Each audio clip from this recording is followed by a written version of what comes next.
Everyone, welcome to commerce tutorial. मैं हूं आपकी अपनी होस्ट श्रुति। आज हम स्टार्ट करने जा रहे हैं +1 माइक्रो इकोनॉमिक्स का चैप्टर फॉर्म्स ऑफ मार्केट।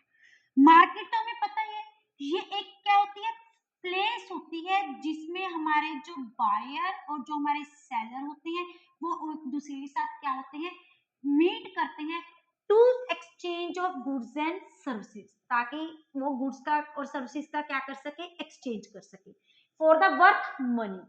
अगर हम ट्रेडिशनल मेथड में देखें तो मार्केट एक फिजिकल प्लेस होती थी जिसकी एग्जिस्टेंस बहुत ज्यादा जरूरी होती थी, जिसमें बायर और सेलर होते थे, एक दूसरे के साथ डायरेक्ट टू डायरेक्ट रिलेशनशिप होता था और वो क्या करते थे, सेल और परचेज करते थे। लेकिन अब ये फिजिकल एग्जिस्टेंस की कोई भी जरूरत नहीं है, वो एक दूसरे के साथ बस कॉन्टेक्ट में आएंगे और वो क्या करेंगे, सेल एंड परचेज करेंगे।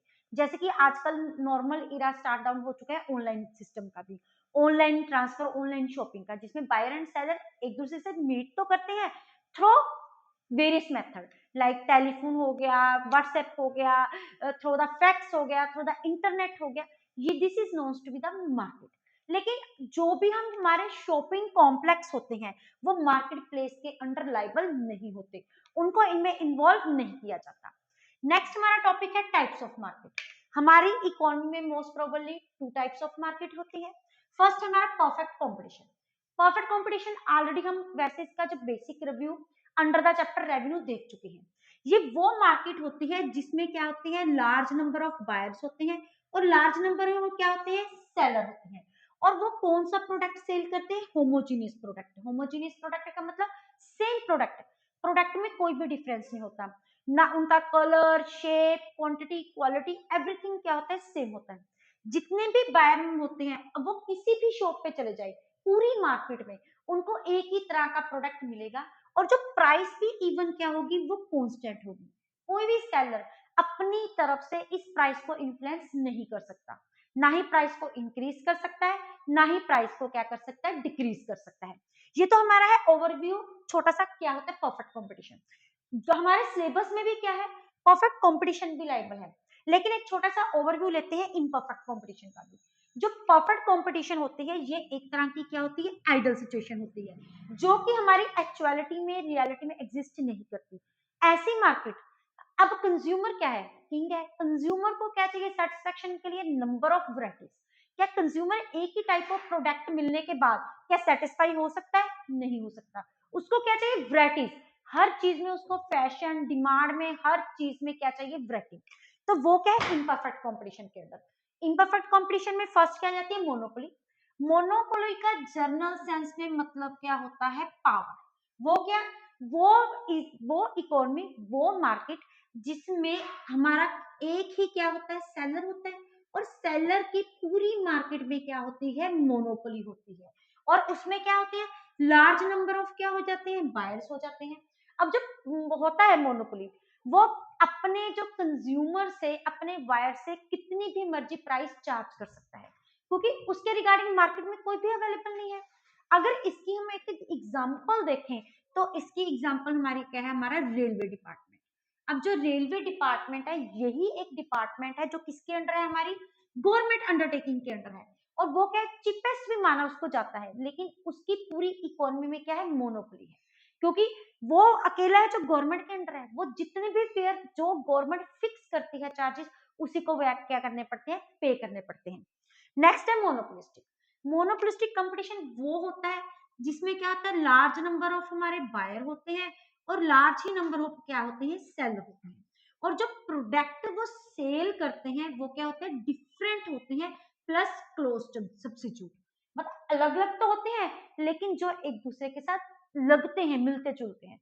इनकी एक ही नंबर ऑफ केसेस में, एक ही केस में नंबर ऑफ वैरायटीज होती हैं। जैसे कि अगर हम सोप्स की बात कर ले, सोप्स अब मार्केट में कितने सारे अवेलेबल है, Lux is there, Dettol is there, उसके बाद डव इज देयर, उसके बाद पियर्स इज देयर। कितने टाइप से हैं, है सारे सोप्स ही हैं, लेकिन उनको क्या है, एक दूसरे से डिफरेंट बनाया गया है। उनमें फ्रेगनेंस डिफरेंट है, उनकी लेबलिंग डिफरेंट है, उनकी पैकेजिंग डिफरेंट है। उनमें बाय वन गेट वन की पॉलिसी लाई हुई है, डिस्काउंट की पॉलिसी लगाई हुई है, फ्री सैंपल्स प्रोवाइड किए हुए हैं। मतलब किसी ना किसी ढंग से प्रोडक्ट क्लोजली सब्स्टिट्यूट है, लेकिन है क्या, वो एक दूसरे के डिफरेंट। और जो हमारी प्रैक्टिकल वे में जो हमारी मार्केट एग्जिस्ट होती है वो कौन सी है, मोनोपोलिस्टिक कंपटीशन। और ये जो इसमें सेलर होता है वो प्राइस को क्या करता है, डिक्रीज कर देता है in order to increase the sales. Last है एलिजिबोली। एलिजिबोली क्या होती है, जिसमें फ्यू बायर होते हैं, फ्यू सेलर होते हैं, बहुत थोड़े होते हैं, लेकिन जो उनका मार्केट शेयर होता है वो बहुत ज्यादा हाई होता है। जो बायर होते हैं वो बहुत ज्यादा होते हैं। ये प्रेसिडेंस बहुत अच्छी अच्छी प्रोडक्ट की क्वालिटी सेल करते हैं, जिनकी मार्केट में बहुत ज्यादा डिमांड है और मार्केट का शेयर भी है। जैसे कि कार ले लो, कार के कितने नंबर ऑफ ब्रांड्स है, Tata is there, BWM is there, कितने नंबर को है, इनका लार्जेस्ट शेयर है। अंबानी के हो गया, उसने जियो ले लिया, कितना उसके शेयर्स हैं, उसके कितने सब कुछ है, वो है छोटे से सेलर, लेकिन उनका मार्केट शेयर बहुत ज्यादा है। ये तो था इनका ब्रीफली मीनिंग। अब हम मेन टॉपिक देखते हैं जो कि हमारे सिलेबस में है, that is features of perfect competition. First है large number of buyer and seller. हमारी इकोनॉमी में बहुत ज्यादा नंबर ऑफ बायर और सेलर होते हैं, हम ये ऑलरेडी देख चुके हैं। और वो कौन सा प्रोडक्ट सेल करते हैं, होमोजेनियस प्रोडक्ट सेल करते हैं। और large number of buyer and seller होने के कारण जो हमारा प्रोडक्ट होता है वो जो प्राइस लेते हैं वो क्या लेते हैं, सेम लेते हैं। अब इसका जो इम्प्लीकेशन बनती है वो क्या होती है, जो प्रोडक्ट सेल किया जाता है वो क्या होता है, होमोजेनियस होता है, सेम होता है हर एक वर्क से, weight, size, shape, colour, quantity, quality, everything is same. जितने मार्केट में अवेलेबल सेलर हैं वो आइडेंटिकल प्रोडक्ट ही क्या करेंगे, सेल करेंगे, जिसके कारण हमारी जो प्राइस रहती है वो क्या रहती है, सेम रहती है। क्योंकि इस केस में जो हमारी इंडस्ट्री होती है वो क्या होती है, प्राइस मेकर, वो क्या होती है, प्राइस मेकर। और फर्म क्या बन जाती है, हमारी प्राइस टेकर। एक बार जब प्राइस डिसाइड किसके द्वारा की जाती है, इंडस्ट्री के द्वारा, लेकिन उसको फॉलो किसके द्वारा किया जाता है, फर्म के द्वारा। अब यहाँ पे दो क्वेश्चन अराइज हो रहे हैं, एक इंडस्ट्री और दूसरी हमारी क्या हो जाती है, फर्म। ये इंडस्ट्री क्या होती है, नंबर ऑफ फर्म्स, जितनी एक कॉलोनी में, एक एरिया में, एक मार्केट में जितने भी बायर फर्म एग्जिस्ट करती हैं उनका कॉम्बिनेशन क्या बन जाता है, इंडस्ट्री, जो कि सेम टाइप ऑफ प्रोडक्ट क्या करते हैं, सेल करते हैं।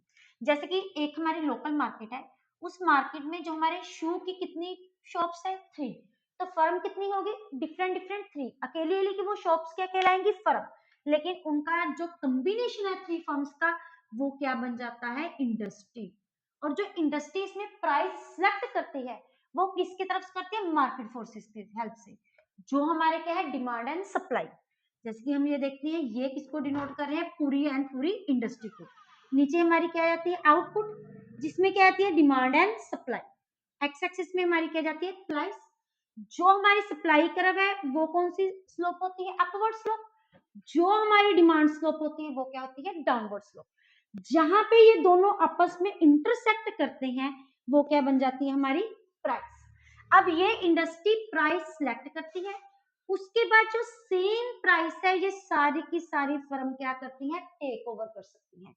कोई भी सेलर अपनी तरफ से इस प्राइस को ना इंक्रीज कर सकता है, ना ही वो क्या कर सकता है, डिक्रीज कर सकता है। उनको यही प्राइस फॉलो अप करनी पड़ेगी। इस प्राइस से वो कोई भी नंबर ऑफ क्वांटिटी सेल कर सकते हैं, चाहे OQ कर ले, चाहे OQ1 कर ले, चाहे OQ2 कर ले, लेकिन प्राइस रिमेन्स द सेम। यही रीजन है कि इसमें बोला जाता है जो इंडस्ट्री है वो क्या है, प्राइस मेकर, लेकिन जो फर्म है that is known to be the price taker.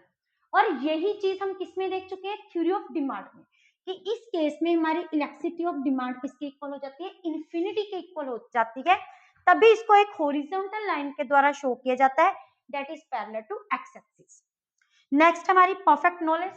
जितने भी बायर होते हैं उनको मार्केट के बारे में एक्सपोज किया जाता है, पूरी पूरी नॉलेज है, और वो क्या परफेक्टली मोबाइल है, मतलब वो एक जगह से दूसरी जगह पे इजीली क्या हो सकते हैं, मूव ऑन कर सकते हैं। Independent decision. अब यहाँ पे इंडिपेंडेंट डिसीजन जो है वो सेलर का किस पॉइंट से है, regarding the selling of the quantity. वो कितनी मर्जी क्वांटिटी सेल कर सकता है, चाहे OQ, OQ1, OQ2, ये उसका इंडिपेंडेंट डिसीजन है, लेकिन वो प्राइस को इन्फ्लुएंस नहीं कर सकता। अगर वो प्राइस को चेंज करने की कोशिश करेगा तो उसको क्या हो जाता है, फर्म को, इंडस्ट्री को छोड़ के जाना पड़ता है, उसका बिजनेस किसी ना किसी ढंग से बंद हो जाता है। नेक्स्ट है नो ट्रांसपोर्ट कॉस्ट। इसमें क्या सोचा जाता है कि हमारी प्राइस क्या है, फिक्स है, इसलिए क्या सपोज किया जाता है कि इस केस में जो हमारी ट्रांसपोर्ट कॉस्ट है वो क्या है, बिल्कुल कॉन्स्टेंट है। लास्ट है free entry and exit of the firm.